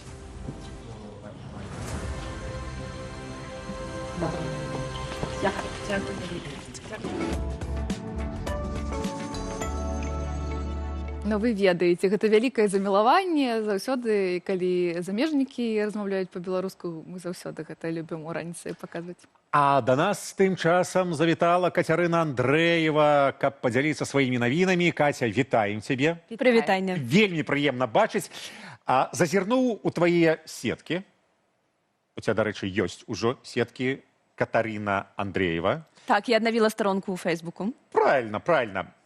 Допіс такі. Як планавала, вяртаюся у прафесію, піша Кацярына Андрэева. Пачынаю з жанру інтэрв'ю. Пазнаеце, з кім? Пазнаем. Гэта Наста Лойка. Абсалютна. На здымку ты з Настай Лойкай ты пачынаеш серыю інтэрв'ю. Здагадаліся. Я спадзяюся, што гэта будзе серыя інтэрв'ю, пакуль што я вырашыла паспрабаваць свае сілы ў першым. Паглядзім, як гэта атрымалася. А чаму Лойка? Чаму Лойка? Вельмі проста. Мы з Лойкай дамовіліся на гэта інтэрв'ю, калі ехалі ў мікрааўтобусе да літоўскай мяжы у дзень нашага вызвалення 19 сакавіка, трошкі больш за месяц таму. Яна сказала, што хоча... Мы ехалі з Мінску. З Мінску нас збіралі на зборным пункце у Калядзічах за адзін, і там я яе ўбачыла. Таксама Марфу Рабкову, якая ехала з намі. І проста ў дарозе мы з Лойкай дамовіліся на гэтае інтэрв'ю. Яшчэ раней у калоніі мы сябравалі і абмяркоўвалі, што было б добра, калі мы вызвалімся прыкладна блізка па часе, каб я ўзяла ў яе інтэрв'ю. І яна сказала, што для яе гэта будзе таксама вельмі прыемна. І вось мы гэта прыгадалі, калі ехалі ўжо ў гэтым бусіку да літоўскай мяжы. І то бок гэта атрымалася. Пра што размаўлялі? Калі вы сябравалі вось у калоніі, гэта ўсё ж такі адзін чалавек з іншымі, мабыць, паводзінамі, якія змяняюцца ў гэтай сістэме. А можа, было нешта новае ў вашай размове пра Насту Лойку? І, мабыць, пра цябе, бо ты таксама ўдзельніца гэтага дыялогу. Я б сказала, што Наста нязменная. Я ведала яе яшчэ да нашай пасадкі, і яе каштоўнасці, яе базавыя прынцыпы, якімі яна кіруецца ў сваім жыцці, у стасунках з людзьмі, у праваабарончай дзейнасці, яны застаюцца нязменнымі, і гэта вельмі добра. І тыя амаль 4 гады, якія яна правяла за кратамі, я думаю, што не паўплывалі на яе светапогляд, на карціну сусвету, што вельмі прыемна. І я таксама спадзяюся, што нашыя гледачы гэта змогуць ацэніць, калі гэта інтэрв'ю выйдзе. Але мае ўяўленне такое, што гэтыя гады не наклалі нейкага кепскага негатыўнага адбітку на рысы характару Насты. Для тых, хто яе ведае, гэта вельмі цёплы, адкрыты чалавек, які заўжды гатовы дапамагчы, і гэта праваабаронца паводле паклікання. А гэта была цяжкая размова? Яна была пра тое, што з вамі адбывалася у мінулым? Ці гэта была размова, як ты кажаш, тое, што ты зараз прапануеш заўсёды думаць пра будучыню? Пра што яна была? І, дарэчы, дзе мы ўбачым і калі гэта інтэрв'ю? Гэта інтэрв'ю мы ўбачым у бліжэйшыя дні на Белсаце, на нашым канале, і ў сетках таксама можна будзе паглядзець. Што датычыць тэмы размовы, Наста падкрэсліла, што для яе вельмі важна, каб размова не адбывалася з пункту гледжання ахвяры. Ёй бы вельмі не хацелася, каб людзі ўбачылі ў ёй ахвяру катаванняў. Мне цяжка гаварыць пра гэта, але Наста, яна перажыла вельмі складаныя часы, і шмат у чым ейны досвед быў цяжэйшы за мой. Але цяпер яна хоча не тое, што перагарнуць старонку, а яна знаходзіць у сябе сілы, каб дараваць. І яна пра гэта адкрыта кажа. Вельмі великодушна з яе боку. Слухай, а ты вось ужо месяц таму, да? Здаецца. Трошкі больш за месяц. Трошкі больш за месяц на волі. Ты была ўжо і інтэрв'юірам, і інтэрв'юіруемай. Які досвед больш цяжкі, больш складаны, але ж больш цікавы, мабыць? Дадзім яшчэ кантэксту, што Глафіра Жук, наша калежанка, ўзяла інтэрв'ю, першае інтэрв'ю Кацярыны Андрэевай. Можете паглядзець, дарэчы, на Белсат Лайф, дзе вы глядзіце раніцу. Паглядзець, гэта вельмі цікавая пяшчотная работа. Там ты там раскрылася, мне падаецца, для ўсіх гледачоў нейкай новай. Ну, гэта талент Глафіры. У нас такія маладыя журналісткі, што прыемна паглядзець. Ага. Які досвед больш складаны, больш цікавы, больш, не ведаю... Новы, так, больш новы. Новы, канешне, ў якасці госця, тому што раней мне даводзілася браць інтэрв'ю, гэта былі больш тэкставыя версіі, гэта не былі такія відэаінтэрв'ю у такім сэнсе звыклым, але тое, што у мяне была магчымасць узяць гэтае інтэрв'ю пасля 5 гадоў перапынку, для мяне таксама вельмі каштоўна. І мы выбралі вельмі цікавую лакацыю, гэта творчая майстэрня сяброў Насты. Для мяне было важна, каб ёй было комфортна, таму што я падкрэсліваю, мусім ставіцца вельмі пяшчотна да былых палітвязняў, палітвязанак. І я арыентавалася на Насту, дзе ёй будзе зручна, пра што яна хоча і можа гаварыць. І вось ад гэтага адштурхоўваючыся мы выбралі і лакацыю, і пабудавалі нашу размову такім чынам паводле зместу, паводле прыярытэтаў Насты. Для мяне гэта было важна. А ты, мабыць, ужо маеш нейкі план? Зразумела, што яшчэ легалізацыя, дакументы, гэта ўсё тычыцца паперак, але такія працоўныя планы, то бок ты будзеш працягваць, не ведаю, мабыць, гэта будзе цыкл інтэрв'ю, вяртанне ў прафесію. Ну, зразумела, што працаваць на вуліцы ты можаш, калі ты працуеш на зямлі. Зараз журналістыка змяняецца, беларуская журналістыка. Мабыць, ёсць нейкае такое уяўленне ці мара? Мабыць, я не ведаю, мабыць, сваё шоу, мабыць, нейкія эфіры весці. Мы з калегамі абмяркоўвалі, як змянілася беларуская журналістыка, і я сказала, што мне здаецца, яна стала больш складанай для нас і з этычнага, і з тэхнічнага пункту гледжання, таму што больш няма рэпарцёраў у Беларусі. У нас цяпер няма карэспандэнтаў у Беларусі, які мог бы здабываць інфармацыю і эксклюзіў для нас. Усё грунтуецца больш на тых звестках, якія мы бярем з сацыяльных сетак, што, канешне, складана, і, я думаю, не можа не адбівацца на якасці прадукта нашага інфармацыйнага. Але таксама, я думаю, што з'явіліся новыя выклікі, і ад майстэрства журналіста залежыць, як можна гэту сітуацыю скарыстаць такім чынам, каб здабываць эксклюзіў і рабіць цікавы кантэнт для нашых гледачоў нават у такіх умовах, у выгнанні. Я больш мела досведу працы рэпарцёраў у полі, безумоўна. Таксама мяне цікавіла расследавальніцкая журналістыка заўжды. і мы працавалі з мужам над праектамі, якія, на жаль, засталіся спыненыя і незавершаныя. І потым мы ў калоніі абмяркоўвалі з ім, калі ён прыязджаў на спатканні: слухай, а вось ці ёсць будучыня ў расследавальніцкай журналістыцы ў Беларусі? Ён кажа: ну гэта добра, калі ведаеш, калі кепскія хлопцы хаваюць, што яны кепскія і спрабуюць паказаць сябе з нейкага лепшага боку. А тут нават ніхто гэтага не хавае. І яны кажуць самі, што да, мы кепскія, тому што мы можам себе гэта дазволіць. І ці мае сэнс расследавальніцкая журналістка датычна беларускага кантэксту вось у такіх варунках, я сумняюся. Я паспрабую знайсці сябе ў новай сферы, у новых жанрах. І вось адзін з такіх жанраў — гэта вялікія інтэрв'ю, human story. Я спадзяюся, што з Настай у нас усё атрымалася добра, але я думаю, што працяг будзе. І проста мне трэба трошкі больш часу. Слухай, не скажу, хто нам распавёў гэта. Мы ведаем, што ты пытаеш Насту пра свабоду.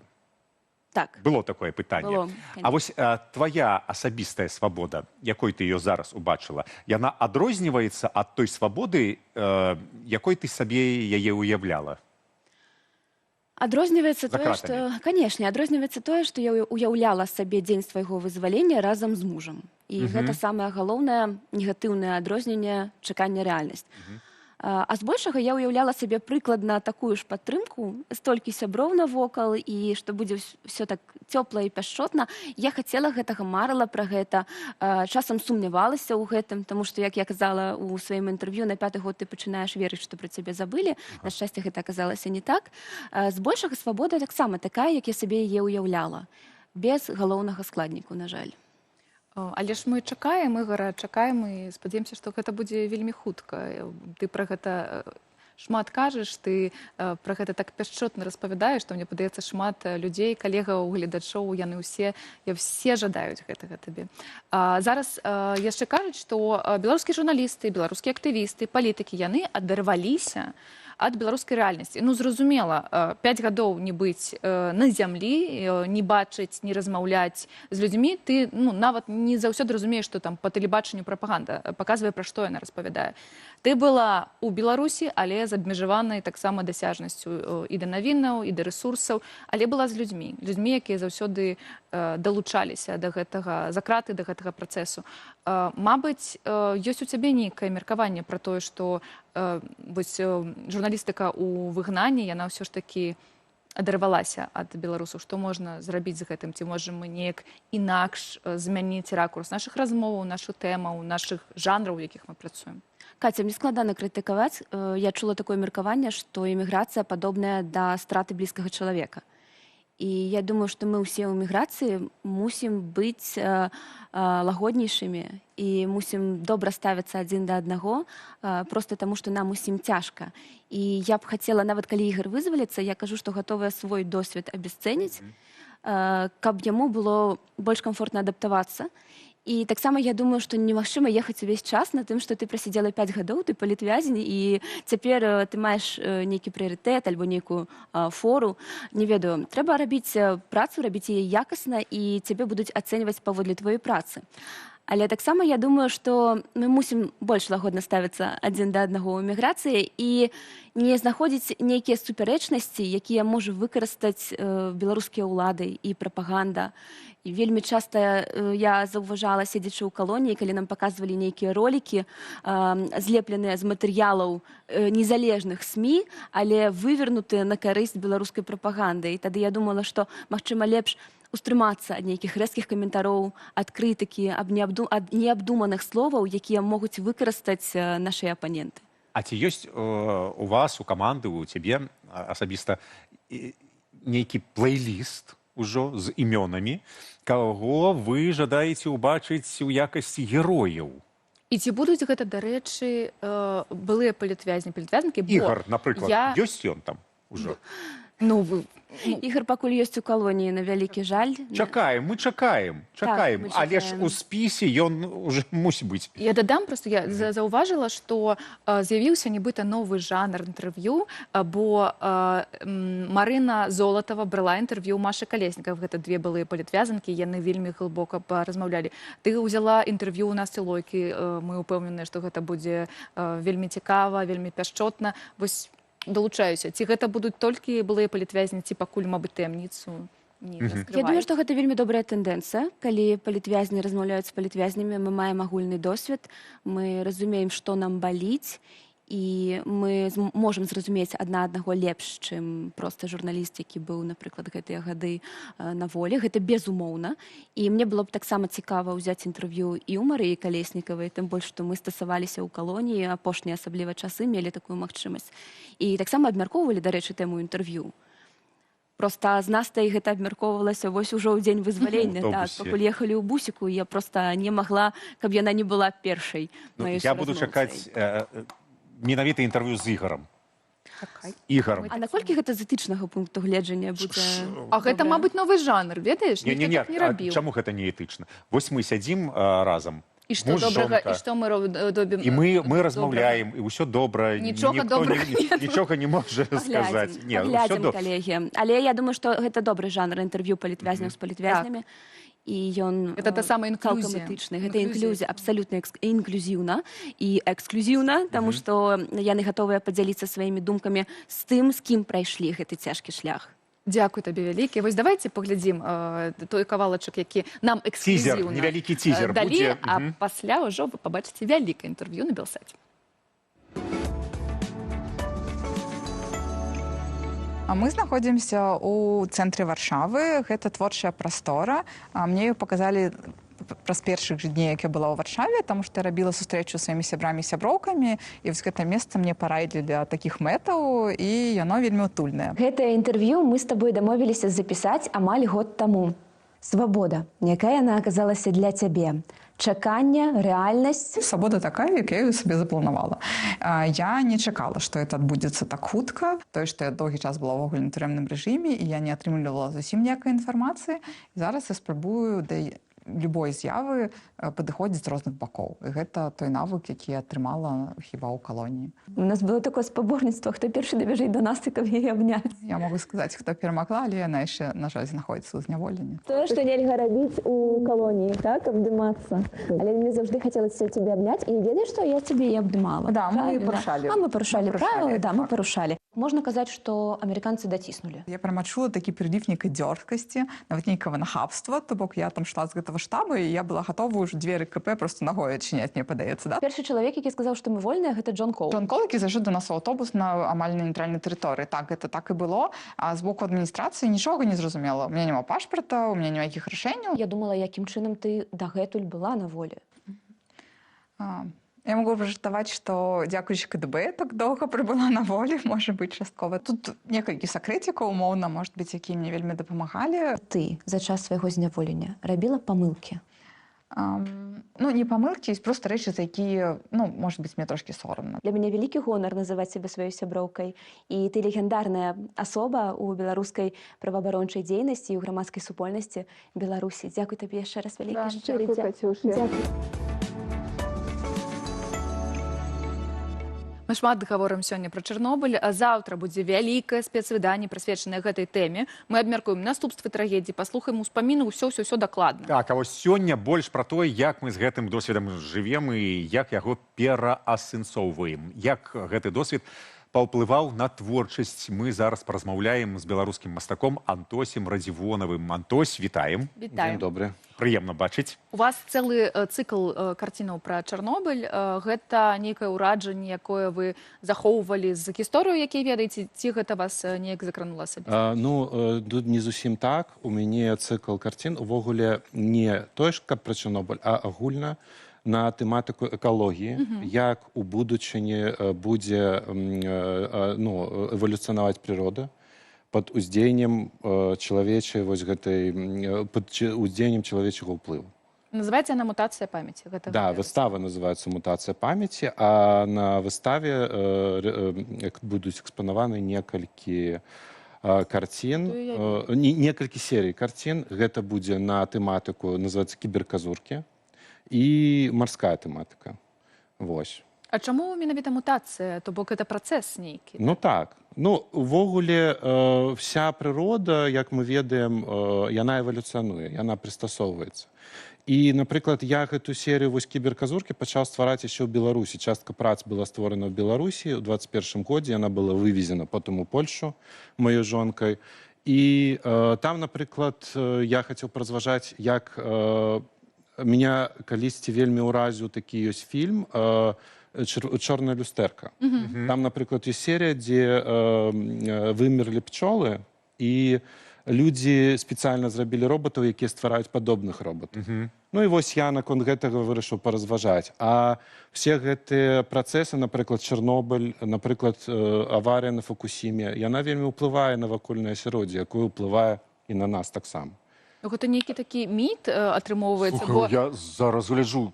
Ох ты ж. Бо, да, у беларускіх такіх уражвае. Гісторыях ёсць пра мутацыю жывёлінаў, мутацыю усялякіх рознага навакольнага свету, але гэта заўсёды пра ўплыў чалавека. Гэта не пра тое, што прырода сама можа змяняцца, і вось з'яўляецца. Ну, тут як бы і тое, што яна сама можа прыстасавацца, і пра ўплыў чалавека таксама. Мы вот зараз увогуле живем у такім перыядзе, калі мы вельмі моцна ўплываем на навакольнае асяроддзе. Я забыў гэтую такую складаную назву навуковую, можа вспомню. Антрапагенез. Антрапагенез, во. Правильно. Жоночка моя, а? Я зацаніла. А дзе пройдзе выстава? А то мы распавялі. Выстава пройдзе «Беларуская прастора». Гэта будзе адкрыццё заўтра. 6 гадзін, 18:00. Прастора Meet Space. Так, разумеем. У Варшаве. Варшава. Усіх запрашаем. Прыходзьце. Колькі адзінак будзе выстаўлена?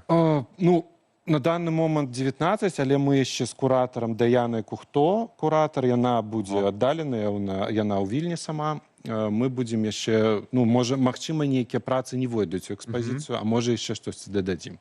А ці ёсць некая цікавасць замежнікаў да беларускага мастацтва? Конечно. Яны прыходзяць, мабыць, набываюць нават нешта. І прыходзяць, і знаёмствы. Тут, напрыклад, вельмі шмат людзей, якія цікавяцца непасрэдна.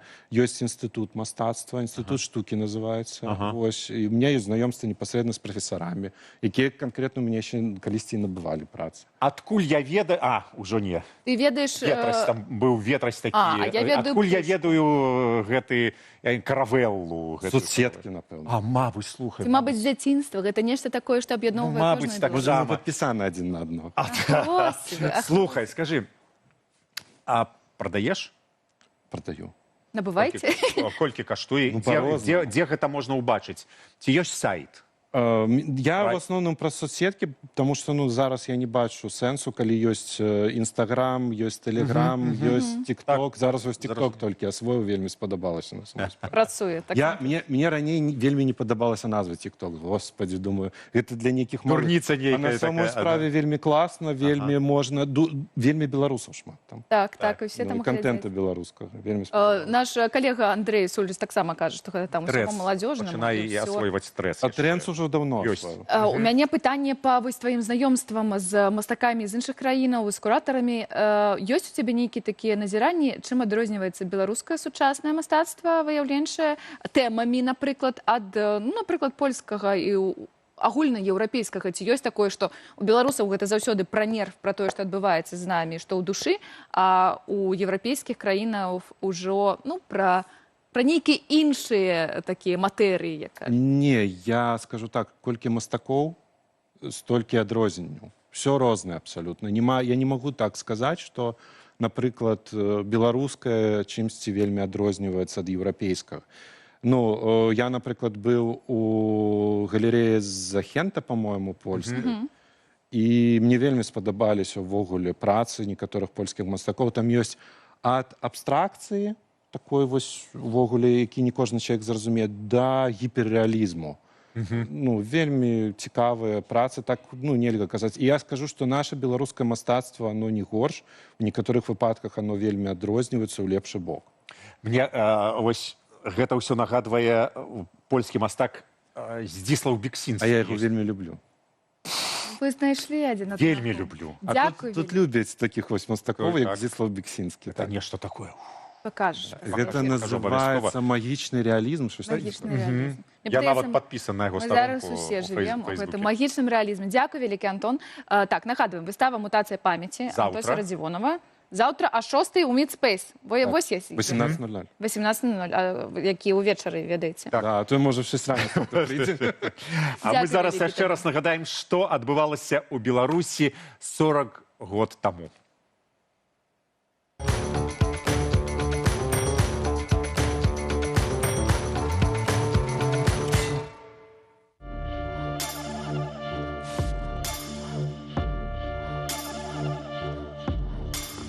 Сама аварыя на ЧАЭС у ноч з 25 на 26 красавіка 86 здаецца распісаная па хвілінах. Як падала магутнасць рэактара, падаў ціск у барабанных сепаратарах, як рэактар дайшоў да 120-разовай магутнасці і адбыўся выбух, які сарваў тысячатонную накрыўку, як гарэў і плавіўся графіт. Усё гэта гучыць як нейкая навуковая фантастыка, але гэта праўда. А вось тое, што адбылося пазней, як пажарнікі тушылі гэта ўсё без сродкаў абароны, засыпалі пяском, а самі хадзілі ў марлевых павязках, адмывалі машыны забруджанай вадой, выхарквалі лёгкія, пра тое, як дзецям не давалі нават звыклы ёд, бо навошта? Пра гэта ўсё не распавядалі, бо ўсё пад кантролем. 29 красавіка 86 праграма «Время» паведаміла пра гібель 2 чалавек. 2. А ведаеце, калі адазваўся Горбачоў? Праз 3 тыдні, 14 травня. Благодаря принятым эффективным мерам сегодня можно сказать, худшее позади. Наиболее серьезные последствия удалось предотвратить. А краіны Захаду, згодна Горбачову, спецыяльна нагнетаюць атмасферу, згушчаюць хмары. Чорны дождж. Чулі пра такое? А вы і не павінны былі пра такое чуць. У першыя дні пасля выбуху і выкіду радыяцыі вецер дзьмуў пераважна на паўночны ўсход, на Варонеж, Ніжні Новгарад, Яраслаўль, а галоўнае – на Маскву. Што рабіць? Быў такі маёр авіяцыі Алексей Грушин. І ён расказваў, як некалькі разоў падымаўся ў паветра над Беларуссю, каб расстрэльваць хмары снарадамі, напоўненымі йодам срэбра. Каб дождж выпаў не ў Расіі, а ў нас, у Беларусі. Масква заўжды адмаўляла гэты факт, але сам Грушин быў сярод іншых узнагароджаны за мужнасць як ліквідатар аварыі. То бок, чалавечае жыццё ўсё ж мае нейкую цану, нават у Савецкім Саюзе. Толькі што цана мужчыны, жанчыны, дзіцёнка з Менску ці Гомеля не роўня цане жыцця масквіча. Так атрымліваецца.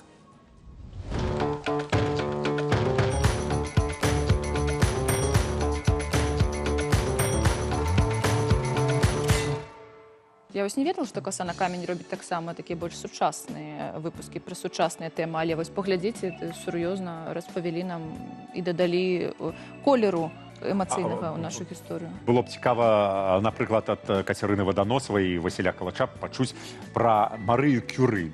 Можаш заданаціць. Радыяцыя таксама.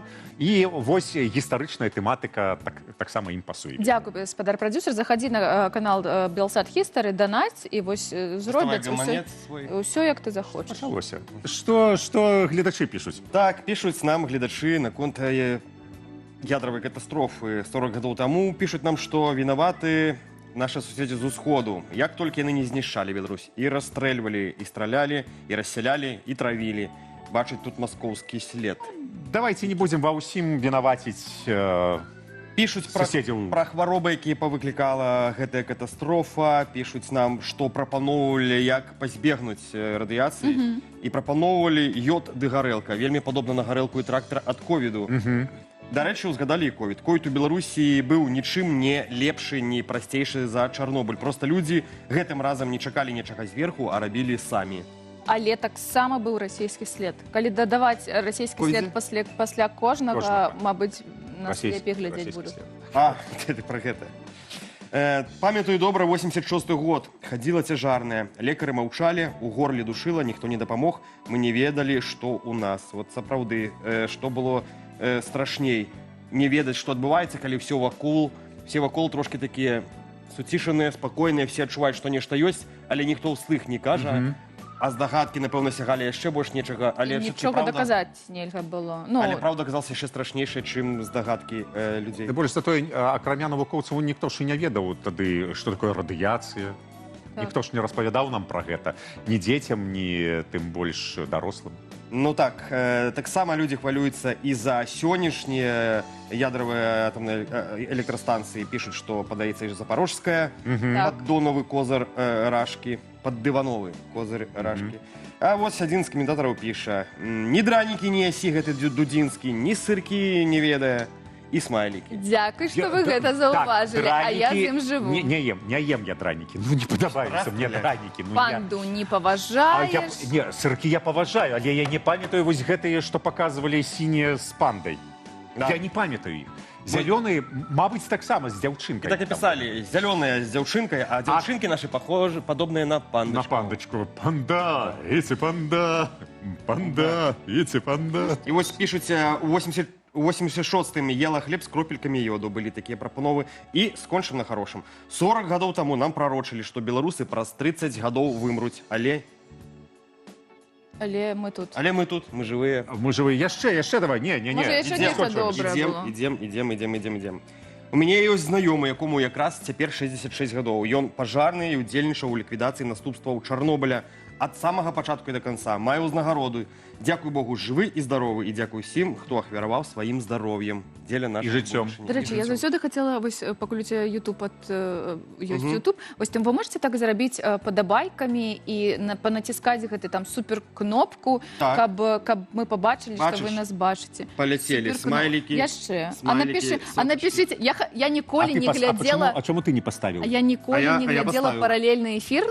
Вы можаце панаціскаць, каб вось... Я ведаю, што калі націскаюць... Сардечкі паляцелі, сардушкі. Дзякуй. Працуе, так? Показываюць вот так, что это означает. Працуе. Давай читай далей. Кацярына Нарецкая сёння боцмана нагадвае. Это я. Там не было написано. Бонифаций. Там не было такого. Бонифаций, боцман Бонифаций. У нас так, и на конт Катя Андреева, которая только что у нас была, нам пишут: я хочу побачить финал стрыма с площади пераменаў, калі Кацярына з таго ж самага вакна у вольнай Беларусі кажа: «Жыве Беларусь». Гэта вельмі пяшчотная гісторыя, вельмі пяшчотная. Дарэчы, паглядзіце інтэрв'ю Кацярыны Глафіры Жук на гэтым жа канале Белсат Лайф. Гэта вельмі пяшчотная гісторыя, бо Каця з першых вуснаў распавядае гісторыю, як яны змагаліся з Дашай за тое, каб застацца на волі, як яны разумелі, што будзе зараз адбывацца, як яна тэлефанавала свайму мужу і казала, што падаецца затрымаюць. І уся гісторыя Кацінага кахання да прафесіі, да свайго мужа, да сваёй сям'і, да сваёй зямлі. Гэта вельмі пяшчотна, я вельмі вам рэкамендую. Так, яшчэ ў нас далятаюць каментары. Увогуле, наконт жартаў ці табуяванасці гэтай тэмы, жартаў над чарнобыльскай катастрофай, над самім тым, што адбывалася. А ўвогуле заўсёды было такое: хтосьці можа жартаваць сітуацыі, але не з пацярпелых, а хтосьці лічыць тэму забароненай, таму кожны вырашыць для сябе сам. Тут без 100 грам не разбярэшся, дадаюць.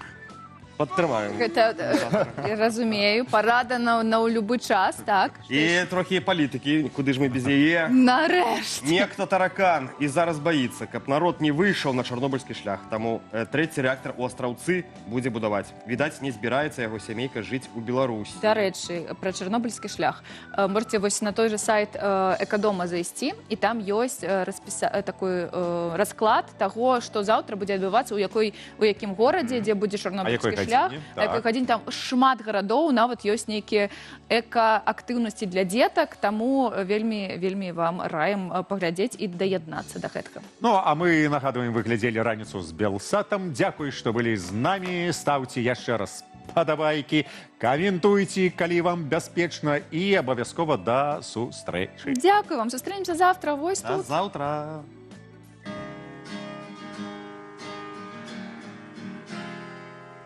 100 гадоў самоты, невядома, ці то вера ў воскрэсне.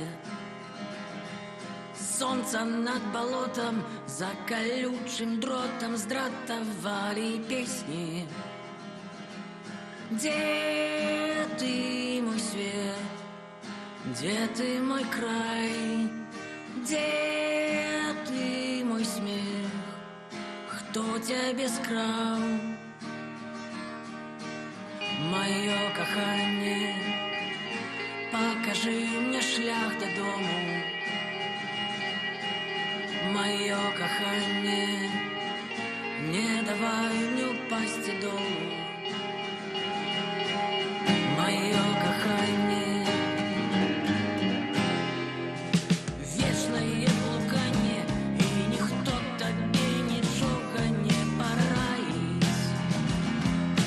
Тут конфликт локальный, и все схильные образить ты поранить. Хочешь ты, можешь попить мертвой воды с черных крыльев. Мое кохание, покажи мне шлях додому. Мое кохание, не давай мне упасть и долу. Мое кохание, мое кохание. 100 годов самоты, 100 годов гульни у самооборону. Ворог кине змови, сябраў звера ператворыцца раптоўна. Ён прынесе жарай парой, жару табе з чорнай вадой. Мое кохание, покажи мне шлях додому. Мое кохание, не давай мне упасть і долу. Мое кохание, покажи мне шлях додому. Мое кохание, не давай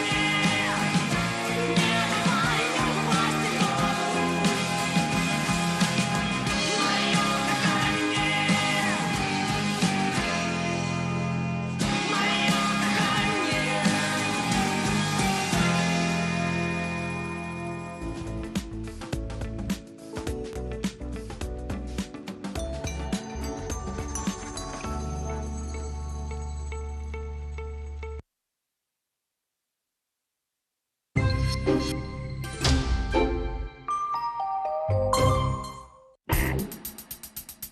Бачыце той банк? Праз 3 хвіліны. Я абрабую яго. Брэшаш. Пойдзем у заклад? Неверагодна дзёрзкі і таленавіты.